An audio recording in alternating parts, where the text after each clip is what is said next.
Thanks for joining us. The Los Angeles County Office of Education supports Head Start and Early Head Start services to children from birth to 5, families, and pregnant women. Our teachers use creative curriculum. It helps them plan and implement a comprehensive, high-quality, and developmentally appropriate program. Second Step curriculum is used to support social and emotional development. For children to be ready for school, our first responsibility is to make sure they are healthy and safe while in our care. In this video, you will learn how to settle into the classroom, how to provide proper care and supervision, and how to ensure children are healthy and safe. When you arrive, you'll be greeted by the site supervisor or a designated staff member. You'll need to review and sign the Head Start Standards of Conduct and the Employee Rights Form. If you are a regular substitute, these forms remain in your personal file. If not, make sure you have them available at all times. The site supervisor will then take you to your classroom, reviewing exits and emergency protocols along the way. If she doesn't, be sure to ask. In the classroom, you'll meet the permanent teacher. She will show you the lesson plan and daily schedule. Parents will sign their children in, and a teacher will check each child in one by one. Teachers will give a visual check of each child and ask about the child's general health. Adrian, how do you feel today? You feeling good?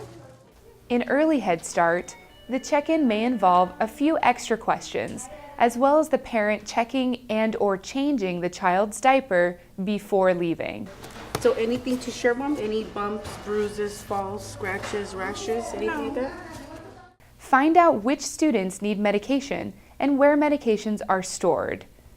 Pay close attention to storage, dosage, and labeling information.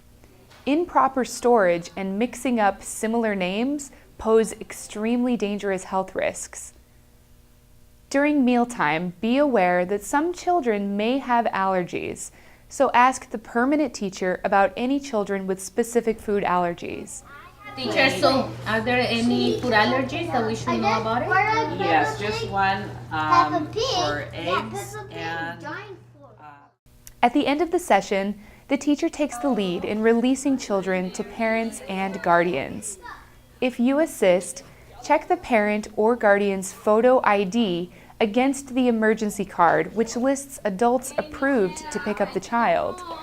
If an individual does not have a photo ID, ask permanent staff to verify the individual's identity. Do not release the child. Contact the site supervisor.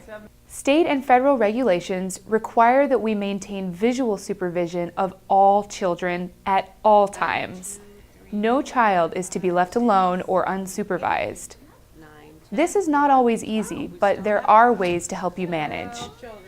Follow the golden rules of active care and supervision.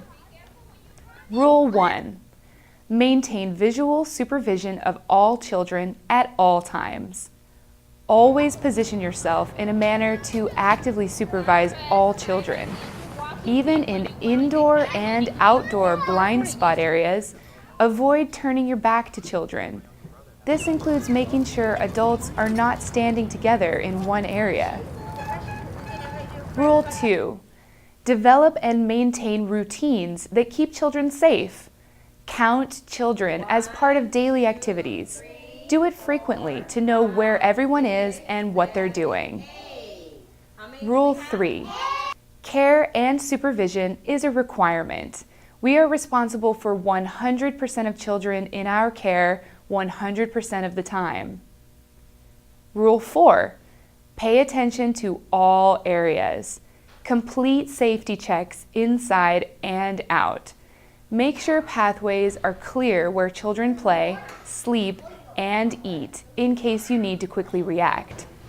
Supervise gates, exits, and walkways during busy times such as arrivals and dismissals. Stay a little closer to children who need additional support. Listen for sounds and the absence of sound. The doors have chimes that alert us when they have been opened, so look up when you hear the chime. Be sure to report any repair needs and unsafe practices you see. Transition periods are the most common times that lapses in visual supervision occur. Transitions are when children and adults move from one area to another. Let's review some examples. 1. Drop-off pickup. Because the classroom door is often open during arrival and dismissal, it is extremely easy for children to slip outside unnoticed. For this reason, one adult should be posted near the classroom door while another waits with the children. Children who attempt to wander away may be curious, bored, or experiencing separation anxiety. Maximize the classroom experience by talking to or singing with them. Engage children in activities until they leave the program.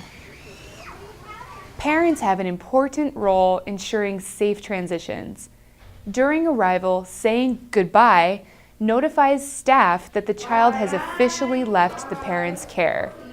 During dismissal, goodbye alerts staff that the child has been released to a responsible party. As they arrive, a best practice is to indicate the total number of children present on a whiteboard, for example. After the majority have arrived, the board can be updated. 2. Playground to classroom, classroom to playground. In addition to counting, walk in a way that gives you full sight of all children.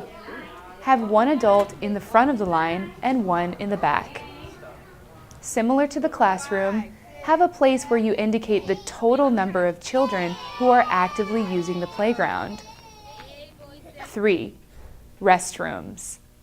If the restroom is not in the classroom, take a small group of children with you to maintain proper adult-child ratios. Ratios are different for a Head Start or early Head Start classroom, so ask the permanent teacher about the maximum ratios for your class and always maintain that. Be sure to let your colleague know how many children you are taking with you. Teacher Sue, I'm taking 3 to the restroom. Never let the children go to the bathroom alone or with a volunteer. Usually the easiest way to supervise the restroom is to stand sideways in the doorway between the restroom and the classroom. You need to have an unobstructed view of at least the child's head, feet, or hands. As a final part of care and supervision, let's talk more about counting. An accurate head count is the #1 way to know how many children are in your care. Head counts should be spoken out loud, done often, and involve everyone in the room. Perform head counts while exiting the classroom, during and after outdoor time, during free choice time, before leaving the classroom for exterior restrooms, and before returning to class from the restroom. Make counting a fun game. Let children lead the count. Have all children count together. Use songs to assist with counting, or have children call out their number before they are allowed to run on the playground. Now we move to health and safety. Hand washing is critical. Let's walk through the key steps. Moisten hands, then apply liquid soap. Rub hands together away from the water flow for 20 seconds. Sing the full "Happy Birthday to Me" song and you've hit 20 seconds. Dry with a clean, disposable paper towel. Be sure you don't recontaminate your clean hands. Turn off faucet using paper towel. Throw away the used paper towel without touching the trash can. Wash a child's hands before and after water play, and definitely after playing in the sandbox or with Play-Doh. For adults, wash hands after diapering children, administering first aid, significant skin contact, handling trash, spills, body fluids, or preparing food. Children and adults should wash their hands when arriving to class or from outside, before and after eating, after toileting, handling pets, handling bodily fluids, or other contaminated objects. In early Head Start, teachers assist with toileting and diapering, so next we move to diaper changing. The key is preparation. Be ready to diaper before bringing the child here. First, be sure supplies are in place, arm's reach, but not on the changing surface. Then, put on the gloves and get started. Place the child on the changing surface. Remove clothing to access the diaper. Soiled clothes go in a plastic bag. Dispose of the dirty diaper. Clean the child from front to back. Remove gloves. Use wipes to clean your hands and the child's hands. Diaper and redress the child. Remember, never leave a child or turn your back on a child when diapering. Sanitize the area and wash your hands. Cleaning chemicals are stored, locked away, and out of reach of curious little hands. Look for posted instructions on cleaning, sanitizing, and disinfecting. Use only EPA-registered products. Follow the label instructions and the agency's procedure.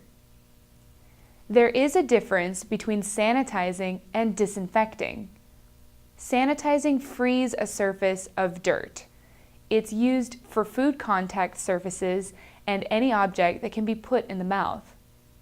Disinfecting prevents and destroys germs and is for diaper changing areas, toilets, countertops, doors, cabinet handles, and all sinks. Check with the permanent teacher to learn the products used at the agency. Finally, let's cover a few additional active strategies to ensure each child's safety. We give children clear expectations to prevent and redirect misbehavior. Focus on positive behavior and do not let misbehavior take away from learning. Remember the old saying, treat others how you want to be treated? We never engage in emotional or physical abuse, humiliate or isolate a child, use food as punishment or reward, or deny a child's basic needs. Let's review what you've learned. Consult the lesson plan and daily schedule for instruction and mealtime directions. Remember to find out which children have allergies or need medication, and pay attention to medication storage and dosage details. Supervision means that an adult will maintain visual awareness of each child's location at all times. Visual supervision ensures that no child is ever left alone or unsupervised. Remember the golden rules of care and supervision. 1. Maintain visual supervision of all children at all times. 2. Develop and maintain routines to keep children safe. 3. Care and supervision is a requirement. 4. Pay attention to all areas. Speaking of all areas, focusing on visual supervision is particularly important during transitions. Transitions include drop-off and pickup, classroom to playground and playground back to classroom, restroom time. Use fun counting activities to make each transition smooth and safe. Remember to be aware of health and safety concerns. These include the diapering technique and the difference between sanitizing and disinfecting. Remember to properly assist with arrival, dismissal, and releasing each child to the approved parent or guardian. So, do you think you're ready? If you keep in mind the things we've reviewed today, you certainly will be. Remember, if you have a question about anything, please ask. The health and safety of our little ones is now your responsibility. We wish you success and thank you again for the work you do for the children and families of Head Start.